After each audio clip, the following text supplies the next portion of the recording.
Welcome news স্পোর্টসে আপনাদের স্বাগত। আজকে যুবভারতী ক্রীড়াঙ্গনে ডায়মন্ড হারবার এফসির সঙ্গে নর্থ ইস্ট ইউনাইটেড এফসির যে ফাইনাল খেলা হয়েছিল তাতে কিন্তু ডায়মন্ড হারবার এফসিকে নর্থ ইস্ট ইউনাইটেড বলতে পারেন গোলের মালা দিয়েছে।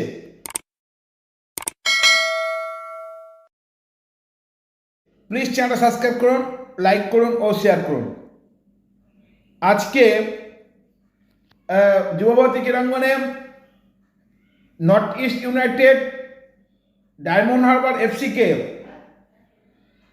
পুরো গোলের মালা দিয়েছে। তারা কিন্তু গত বছরও ডুরান্ড কাপ চ্যাম্পিয়ন হয়েছিল এই নর্থ ইস্ট ইউনাইটেড এফসি। এবারও কিন্তু সেই আবার চ্যাম্পিয়ন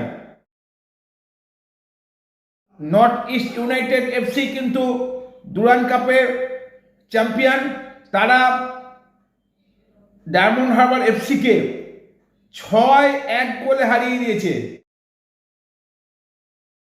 6-1 গোলে ভাবা যায় না যে এতগুলো গোল, পুরো যাকে বলে একদম রোলার চালিয়ে দিয়েছে। ডায়মন্ড হারবার এফসি কিন্তু সেমিফাইনালে ইস্ট বেঙ্গলকে 2-1 গোলে হারিয়ে দিয়েছিল। মনে করা হয়েছিল তারা নর্থ ইস্ট ইউনাইটেডকে ভালোই বেগ দেবে, কিন্তু না, নর্থ ইস্ট ইউনাইটেড যেন একদম ঝড়ের বেগে আক্রমণ চালিয়ে ডায়মন্ড হারবার এফসিকে 6-1 গোলে হারিয়ে দিয়েছে। প্লিজ চ্যানেল সাবস্ক্রাইব করুন, লাইক করুন ও শেয়ার করুন।